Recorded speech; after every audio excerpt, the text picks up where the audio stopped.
ভাবুন তো, যে প্ল্যান্টের দাম 1,20,00,000 টাকা সেটাই এখন তৈরি হচ্ছে দেশে অর্ধেক খরচে।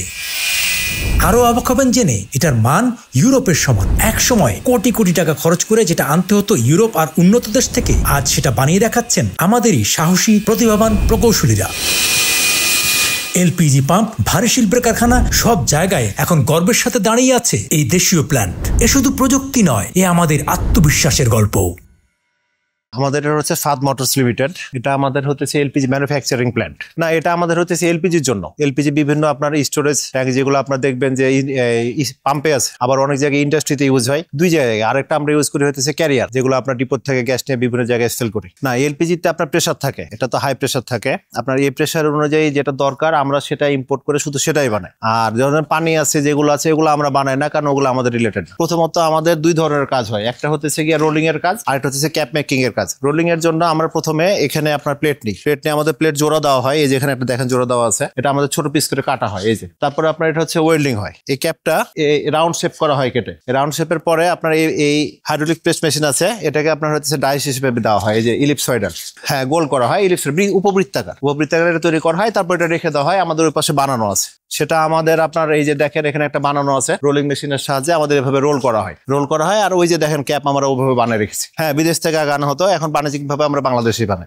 না, পার্থক্য কোনো কিছুই নাই। সুবিধা হচ্ছে গিয়ে আমাদের কস্টিং কম। আপনি একটা প্রোডাক্ট যখন বাইরে থেকে নিয়ে আসবেন তখন তো কস্টিং পড়ে যায় ট্যাক্স প্যাড দিয়ে, কিন্তু আমাদের বাংলাদেশের ম্যানুফ্যাকচারিং হলে এটা অনেক কস্টিং লেস হয়ে যায়। আমরা ধরেন যে ক্রিয়েটিভ পেপার মিলস আছে, একটা ক্রিয়েটিভ পেপার মিলসে আমাদের এগুলো দুইটা দেওয়া হয়েছে 40,000 লিটারের। তারপরে বিভিন্ন ইন্ডাস্ট্রিতে আছে আপনার ভ্যাপোরাইজার হিসেবে দেওয়া হয়েছে অনেকগুলো, আর বিভিন্ন স্টেশনে তো দেওয়া হয়। এটা আমরা ক্রিটিক্যাল কাজ করি বলতে আমরা রোড ট্যাঙ্কার বানাই। এখানে অনেক কিছু ক্রিটিক্যাল আছে, এখানে অনেক আইটেম আছে, এখানে একটা পাম্প আছে, আপনার এখানে মাসফ্লোমিটার আছে। এটার কাজ অনেকটা এখনো নাই, আরো কাজ করতে হবে। আমাদের বাইরে একটা রেডি আছে, এটা ক্রিটিক্যাল কারণ অনেক মেজারিং এর সমস্যা আছে, আপনার মেজারিং, তারপরে হইতেছে কি আপনার ওই যে গ্যাপ, অনেক কিছুই, এগুলো আমাদের ইন্টারনাল কিছু আছে। না, এখানে মিস্টেক মানে দুর্ঘটনা, মিস্টেক হওয়া মানে একটা দুর্ঘটনার সম্মুখীন হবো, যেটা আমরা কোনো সময় হতে চাই না। গাড়ির জন্য আসে শুধু চেসিস, বাকিটা সবকিছুই আমরা করি। এটা কমপ্লিট করতে আমাদের আপনার হচ্ছে 20 থেকে 30 দিন লাগে। এটা দিয়ে এখন সব কাজই করা যাবে। এটা থেকে আপনি হচ্ছে ডিপো থেকে গ্যাসটা বিভিন্ন জায়গায় ফেল করতে পারবেন, ইন্ডাস্ট্রিতে বলেন, স্টেশনে বলেন, সব জায়গায়। হ্যাঁ, অনেক মিটার, ওখানে দুইটা মিটার দেওয়া আছে, একটা টেম্পারেচার আর একটা প্রেশার। আপনার টেম্পারেচারে গ্যাসের টেম্পারেচার কত আছে এটা দেখায়, আর প্রেশারে আপনার হচ্ছে এর মধ্যে কত প্রেশার আছে। কারণ আরেকটা জিনিস আছে লেভেল গ্যাস, যেটা আপনার হচ্ছে লেভেল দেখে আমরা বলতে পারবো এর মধ্যে কতটুকু গ্যাস আছে। প্রাকৃতিক গ্যাসের যখন সংকট শুরু হয়, সরকার নিজেই গ্যাজেট দিয়া প্রাকৃতিক গ্যাসের বিকল্প হিসাবে এলপিজি ব্যবহারকে উৎসাহিত করে সে গ্যাজেট প্রণয়ন করছে, যাতে করে এটা 2016 সালে সারা বাংলাদেশে যাতে এলপিজি স্টেশন গুলো গড়ে উঠে। আমি তো শুরু থেকে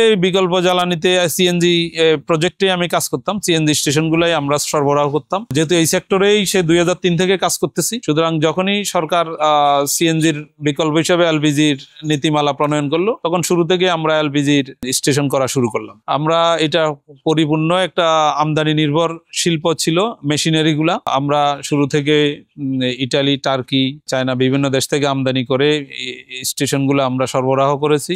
এখন পর্যন্ত প্রায় 1000 এলপিজি স্টেশন সারা বাংলাদেশে রানিং আছে। আমরা প্রায় 400-র মতো আমরা আমদানি করে এগুলা আমরা সেট আপ করেছি। আসলে এলপিজিটা তো এটা হচ্ছে যে গ্রিন ফুয়েল বলা হয়, এটা এনভায়রনমেন্ট ফ্রেন্ডলি ফুয়েল। সরকার অবশ্যই জ্বালানি খাতে আমাদের এলপিজি কে উৎসাহিত করা হচ্ছে, যার ফলশ্রুতিতে বিভিন্ন সুযোগ সুবিধা সরকার চেষ্টা করতেছে এলপিজি মার্কেট যাতে বিস্তৃত হয়। তো ওই প্রেক্ষিতে আমাদের এই যে আপনারা দেখতে পাচ্ছেন এখানের মধ্যে একটা ট্যাঙ্কার আছে, আপনার এটা হচ্ছে যে ববটেল, এটার ক্যাপাসিটি হচ্ছে 24,000 লিটার। 24,000 লিটার গ্যাস এটার মধ্যে ধারণ ক্ষমতা সম্পন্ন। আর এই সেম মানের প্রোডাক্টটা যদি আমরা বাইরে থেকে টার্কি থেকে আনতে যাই, এটা 1,20,00,000 টাকা বা আরো প্লাস পড়ে যায়। তো এই দিক থেকে আমরা যদি ক্যালকুলেশন করি, অলমোস্ট 50% কস্টে আমরা দেশীয় প্রোডাক্ট, আন্তর্জাতিক মানের ইউরোপিয়ান স্ট্যান্ডার্ডের প্রোডাক্ট বাংলাদেশে পাচ্ছি। আমাদের ফ্যাক্টরিটা বাংলাদেশে সেট আপ হলো, আমরা ইউরোপিয়ান স্ট্যান্ডার্ড মেনটেন করে সব কাজ করি। সেফটির দিক থেকে আমরা সবকিছু এনশিওর করার চেষ্টা করি, এবং আমাদের যে ইন্সপেকশন টোটাল যেটা পূর্ব বলা হয়েছে যে ব্যুরো ভেরিটাস এবং বুয়েটের সম্পৃক্ততা,